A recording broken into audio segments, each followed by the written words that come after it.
Hello everyone, this is SkateMan222. Welcome to my Hime's Quest bomb skipping tutorial. So what is bomb skipping and how does it work? Well, I'll try my best to explain it to the best of my abilities.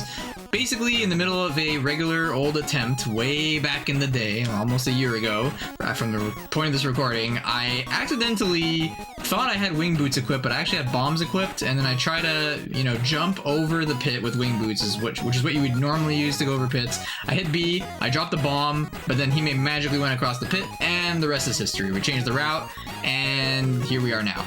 So, how exactly do you do these bomb skips? Well, there's 3 bomb skips that you do over the course of the run, or I guess it's 4 technically, but there's 2 areas where you normally do it in the any percent route, at least in the optimal world record route that I personally use. I'll go over the ones that you should absolutely do in any percent because they're a lot easier to do, which are the ones here in the swamp, and then later I'll talk about the bridge one, which I do not recommend for beginners unless you really want to eke that little bit of extra time save, but that one's a lot harder to do, and I'll explain why later, why it's a lot harder to do. So, down here you have a lot of information here. There's a lot going on. I'll try to explain it to the best of my abilities, but there's a lot of components to bomb skipping and for how they work. So, down here the table is basically the amount of subpixels or units or whatever that Hime moves per frame when you hold a direction. So you can see there's cardinal down or left, you move 16 subpixels, up or right, you move 15 subpixels, and so on and so forth. And diagonal, you move a little bit slower, but that's not too big of a deal. Subpixels, there's a whole side topic completely with subpixels, but basically each pixel you see on the screen, is a pixel, but those pixels are comprised of subpixels that can actually alter things a little bit on how Hime moves, right? So if every pixel has 16 subpixels, if you hold down or left, she'll consistently move 1 pixel per frame. But it gets a little weird with up and right, where there are going to be some frames where you hold up, you move 15 subpixels, but then the game doesn't, you don't round up to the next pixel yet, so you'll actually still be on the same pixel for an additional frame, and then she'll move to the next pixel. That's just how it works here, so just keep that in mind, that down and left you move faster than if you move up and right.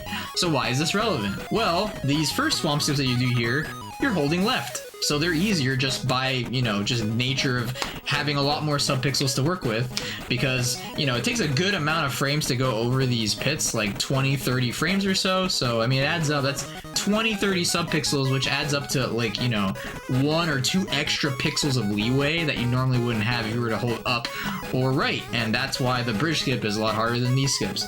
So, how do you actually do a bomb skip in all these different areas? Well, seeing as this one is easier because you can hold left, I personally would not recommend doing the setup thing that I do on the bridge skip. I would recommend just going for it and buffer your movement and just time your button press and do your movement exactly the same. And you have a really big window if you do so. You have at least a 4-frame window, and you have a bigger frame window, especially on this bottom pit, because of how this pit is positioned along with the trees, giving you more frames of leeway to cross over with a diagonal down left input. So when I say leeway and I say minimum amount of frames and frame windows and all this stuff, the bottom GIF is kind of a good explanation or a good example for what I mean. So it says there, first frame only works every second frame always works, third frame always works, and the 4th frame also just 50-50 works. So why is this the case? My personal theory for why this is the case is I think that the game checks every second frame whether Hime should fall in the pit or not. And of course, because of this whole B button thing, and the theory is that as long as you have a B item equipped, because you can do this with boomerangs as well, but boomerangs are way too expensive, so that's obviously not going to be in the route. You push B, there's a little bit of a period of time of frames where the game allows you to go over pits, assuming that you have the wing boots equipped, but in this case apparently it just checks as long as you have any B item equipped and you push B. But then that window expires, and then every second frame it's oh, are you on the pit? And the window's expired? Okay, then you're going to fall in the pit if you're over the pit. But if you're not over the pit, well, you cross and you're good. So, there are certain pixels, if you attempt to do a bomb skip on a certain frame, and that frame doesn't align well, and it makes the game check an additional time whether you fall down that pit, that essentially leads to these 50-50 chance frames at the start and ending of the frame window that make it less consistent.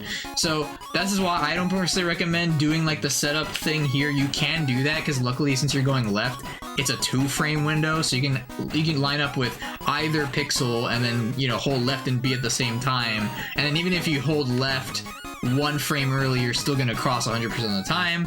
If you hold 2 frames early, then you have a 50-50 chance, and that's a little dicey whether you get it or not. So this is what I do personally to get this 100% of the time, or at least pretty dang close. I definitely do still mess this up from time to time, but it's at least a 4-frame window for the top one, and it could be even more than 4 frames with this one because of the way this is set up.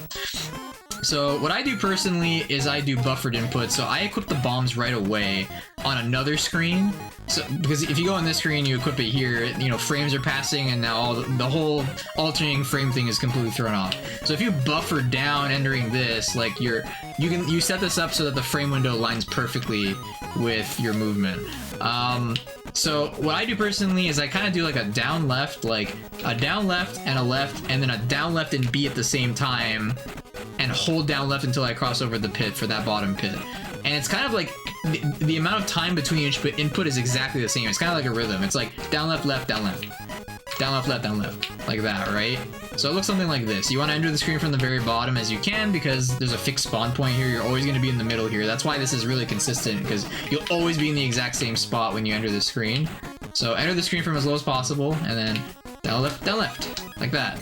Now, obviously, that was really fast, but yeah, you could even, I think you could even just hold down left. Obviously, it'd be slower, but basically just try to go down left, left, and then after the down left, left, you should be almost like flush with the pit with like Hime's face or her arm.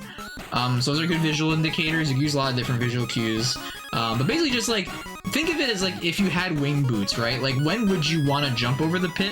That's when you push the bomb.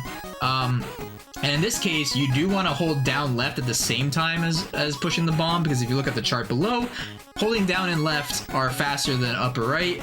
And so if you hold down and left, especially with the way this pit is positioned, where it's like you have a nice little like corner here where you can cross over, it's a huge window.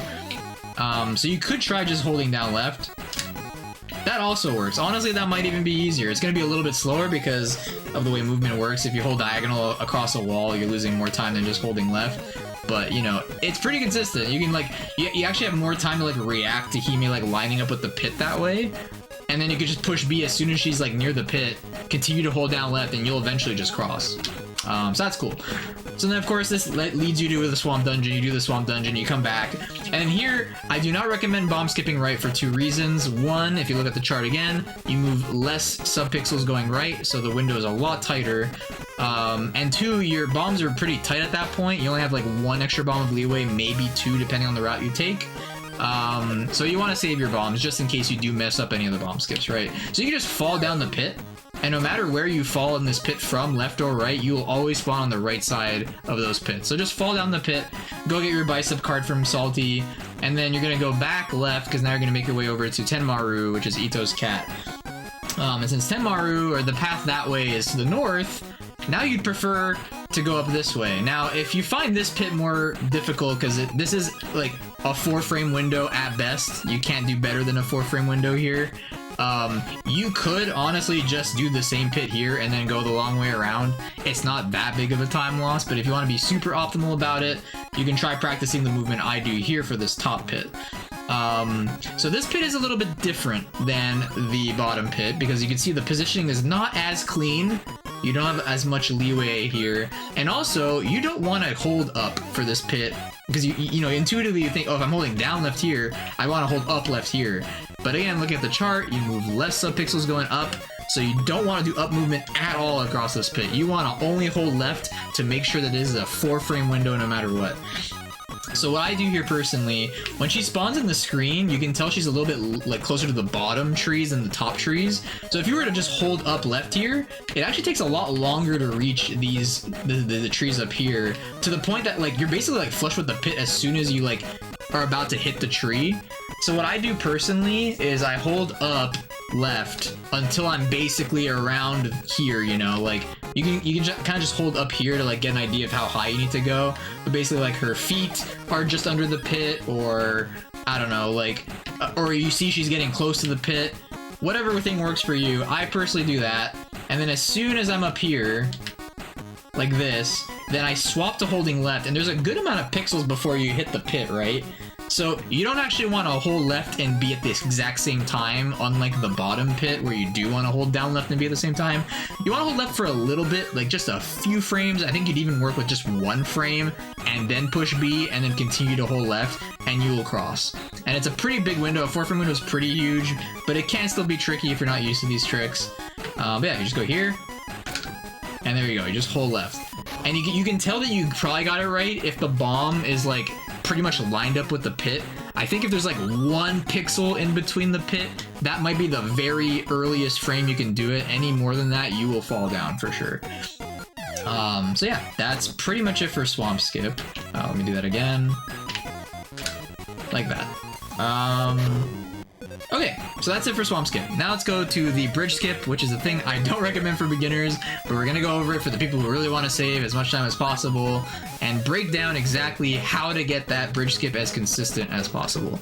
So first things first, I'm gonna go ahead and actually swap to my emulator here. So we're gonna do this, and we're gonna do this, and yeah, we're gonna do this on emulator now. Because it'll be a lot easier to explain a lot of this and why it works. So I guess I'll just let it fly here. I'll let it play.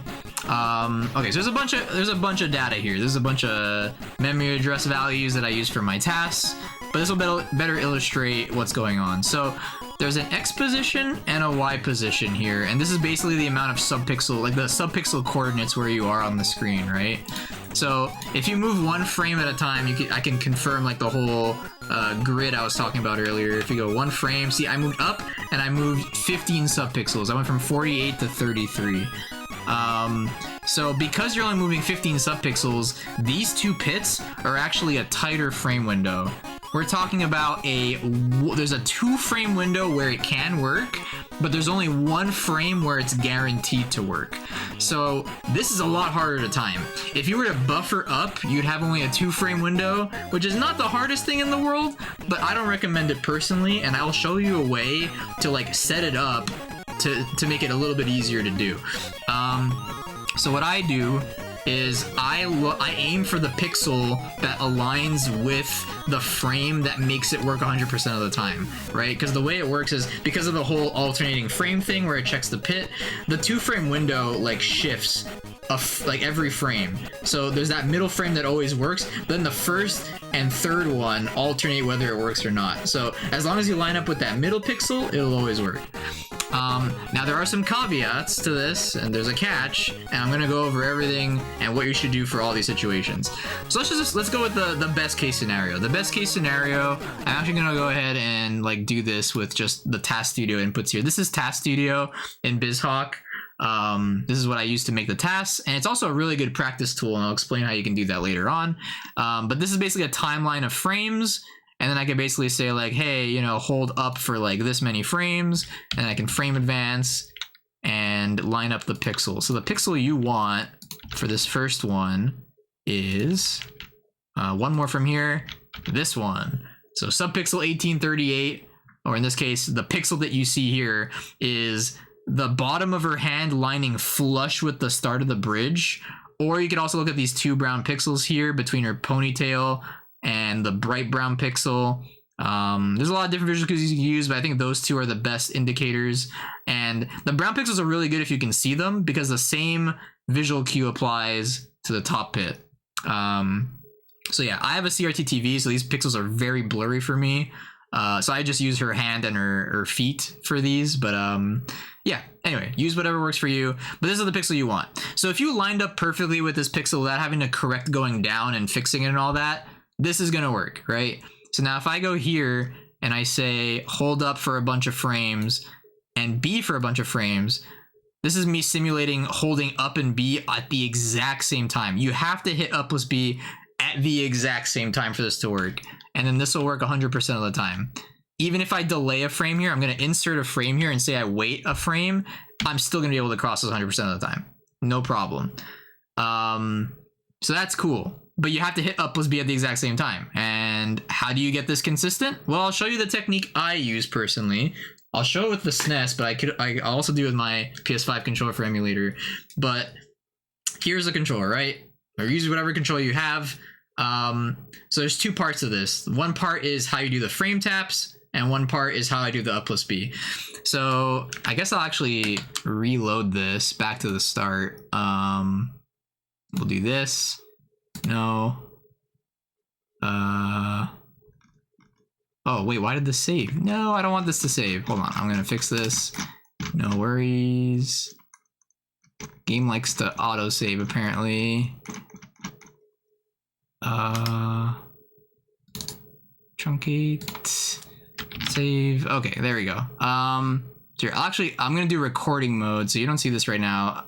This is a really good way to practice if you can. If you can set up BizHawk and load up this task save state thing that I'll probably link in the documentation, you can actually get a better idea of what's going on here. And you can click recording mode here, and now you can actually use your controller to put inputs into here. And this will tell you like if you're doing the up plus B right.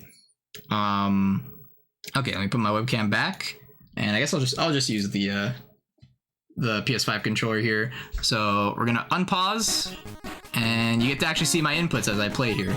All right, so what I do for frame taps is I basically take my opposite hand that I usually use for my buttons. You could also use your left thumb that's already on the D-pad if you're good at it. But I basically graze against the D-pad like this, and I apply very minimal pressure starting off, and then I slowly add more and more pressure until she starts moving. And by doing this, it'll eventually get it so that she only moves a pixel at a time. Like that, right? So you want to get good at this so that you can get exactly in the right spot, like so. And now, how do you do the up plus B? Well, you have a lot of different ways. If you're really good at just doing this, you can do that. What I personally do is I make a backward C with my right hand. I lay my controller as flat as possible. If you have a flat surface, like a desk or something, you can put it there. I personally just use my lap as like 90-degree angle as possible. And I just line up my index finger and my thumb, and I do these like golfer practice swings kind of thing, where you know how golfers, like, before they actually do the drive, they like do some practice swings. This is basically what I'm doing here, and I go, you know, 1, 2, and then 3, and then I try to push at the exact same time. So I'm gonna try it here. 1, 2, go. And I got it, I think. Now let's see if we actually got lucky or not. We can go check our inputs here, and that's what's really nice about Task Studio. And you can see right here, I did up plus B at the exact same time, so I did it. And so this will work 100% of the time as long as you line up the right pixel and you hit up plus B at the same time. Now there's a catch. Let's go ahead and go back to the start here. The catch to all this, let's actually just reload the movie. No. Okay, so we're back here, back at the start.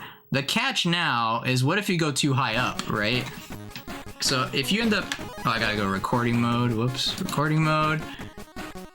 Oh, hold on, let's reload the screen. Okay, so let's say I go too high up. So in this case, it would be here. So now I'm too high. What happens here is now I have to correct this, I have to go back down and then go back up. As soon as you do a single down frame of input here, this pixel does not work anymore, and you have to line up with the pixel below it. So in this case, you know, you want to correct it, and now you want this pixel instead.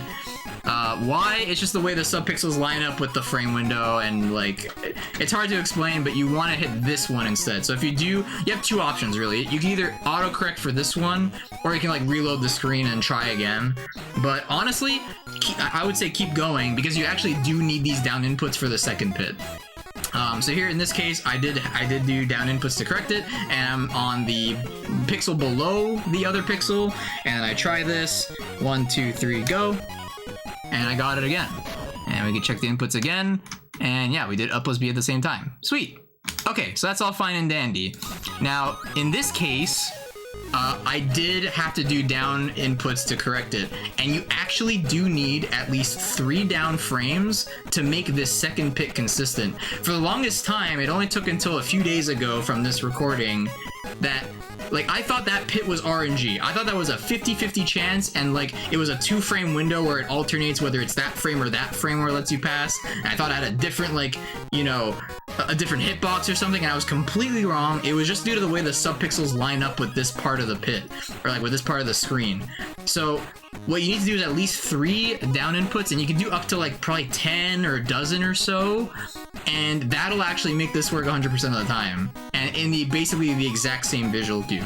So I already did down 3 frames for the first pit, so now I line up with the other visual cue, which you can see in the guide, or just watch this. This is the exact pixel right here. You have the 2 brown pixels again over here, and what I personally use on my CRT is like I see these like dark brown lines in the bridge. So I count 1, 2, there's 3 dark lines, and then there's 1 more like beige line under her foot. That's what I personally look at. But if you can see these pixels very clearly, I would recommend that because it's the exact same pixel for both, unless you have to go 1 pixel lower here, right? And so same thing here, if I pause, and let's just say I do up plus B at the same time because, you know, sometimes I'm not always consistent with this, but I've been pretty consistent with it so far today. And then we play it out. They should cross. Yeah, and it should work every time. If you insert a frame here, you're good. You'll always cross this pit. Now let's load this back one more time. One last time, and then we'll call it a tutorial. It's already a pretty long tutorial, but there's just so much to talk about, so I'm trying my best here. Oh, see, recording mode, oh, that's really annoying. Recording mode, like, saves this, I guess? Or maybe I'm hitting yes by accident or something, but I gotta go all the way back. I just click this, right? Yeah, I have a marker. You just click this marker, and then I do truncate movie here to get all these inputs out. But yeah, so let's say you line this up perfectly, right? Okay, that was a bit too far. Let's remove some frames, still too far. Okay, so this is the perfect frame, and then you do your up plus B like this, right? Voila. Oh, no, it did not hold up enough. So you have to hold up for quite a bit here to cross because of the only 15 subpixels of movement versus 16 going left. Yeah, you need a solid, like, half a second here, basically, to cross. Okay. So you're across, which is cool and all. But the thing is now, if you try to line up with this pixel here, you're in for some bad news. Again, you're going to hit that 50-50 frame. Hold on. Okay, so here is the pixel you would normally go on. And now if you hold up plus B here, it's just not going to work. Okay, I think I'm holding it long enough there. Yeah. Okay, so here I got lucky. But now what if I did this frame? Nope, I fall in, right? This is where the 50-50 thing comes in. But we can eliminate this 50-50 thing altogether by adding down inputs. So I'm going to go here. That's up. We're going to go here, and I'm going to do 3 down inputs. That's all you need, but you can go all the way to like 10 or whatever, and it'll still work. So let's just do 10, I guess. Let's do 10, and then we'll go up 10 or so, and go for that same pixel again, which, yep, that's the right pixel right there. And now this will work 100% of the time. Oh, no, I'm wrong. Maybe I held down too much. Hold up. Okay, let's just do 3 here. And there we go. Insert a frame. There you go. It's 100% of the time. So there is a certain like amount of down inputs you want to do, right? So I think you have a good amount of leeway though. I think you have up to like 10 maybe. So this is 8. Okay, so that's 8 down, 8 up. Because now you see like the more down inputs you add, the more subpixels you're going further down. So now you can see the result of this. I went 8 up to correct the 8 down, and I'm now on a lower pixel here. So if you see that, I mean, it's kind of hard to tell at this point. So yeah, I wouldn't do this. I would just try to hold down not much. So that's still not good enough. There we go. So you could actually do 1, 2, 3, 4, 5, 6 down. Okay, for some reason I thought it was closer to 10 frames, but yeah, it's more like that. So try to hold down for just a few frames. 3 to 6 frames is the window you want. If you do more than 6 frames, if you think you held down too much, then you may have to aim for the pixel below, like with this pit over here. So just keep that in mind. So that works. We add a frame. That works, right? So again, if we do a 7th frame of down and then do a 7th frame of up, we're now on this pixel. It worked, and it worked. See? So like now that bottom pixel is the one that actually works. So if I were to do an up here, this is probably not going to work half the time now, I think. Yeah, exactly. So that's why this bridge skip is really finicky, because of these, like, you have the 1 pixel, 1 frame perfect like thing you got to do, and it could adjust depending on your subpixel. So you got to be really, really careful about that. But that's basically my guideline, right? If you do the first pit perfectly, just try to tap down just 3 to 6 frames and then line up with the right pixel and then go, and you're good. Or do the opposite. If you end up having to overcorrect for the bottom one, you gotta go down a little bit and then adjust up. Then you don't have to do any down at all for the second pit. You just line up with the right pixel and you go up. So yeah, it's a lot to break down. I know, I'm sorry for the super long tutorial, but there's just so much to cover for bridge skip, and hopefully this clarifies everything related to bomb skip. And again, I personally don't recommend doing this bridge skip in your first runs. If you just want to get runs going and just get the fundamentals down, and not be bogged down by this like pretty tight trick that is losing you all your runs and you're losing a lot of time, go and do the beginner route. There's a beginner route in the guide link below in the description that only loses like 15 seconds or so. It's really not that bad, and it lets you play more of the game more often. And then when you really feel like, I want to really grind this time down, I want a sub 20, I want world record, I want to compete, I want to go fast, I want to do all the optimal stuff, then you can incorporate this into the run. But yeah, don't fret if this is like walling you at first. Just use the beginner skip for the time being, and then you can come back to this later. But if you're like some people who just want to do all the optimal stuff at all times from the get-go, then hopefully this trick helps you getting it as consistent as possible. If you have any questions, or you're having difficulty or anything, feel free to ask me any questions either in the comments of this YouTube video. You can DM me on Discord. I'm Skateman222 there. We also have a Hime's Quest Discord that you can join. There's a hashtag help channel there too, where you can ask questions, and I'm sure one of us will pop in and see that, and we'll try to help you out with the best of our ability. So yeah, that's it. That's the bomb skip tutorial. Sorry it was super long again. And yeah, best of luck in getting this as consistent as possible, and good luck on your runs if you do Speedrun Hime's Quest. We'd be happy to welcome you into our community. All right, thank you all for watching. Bye.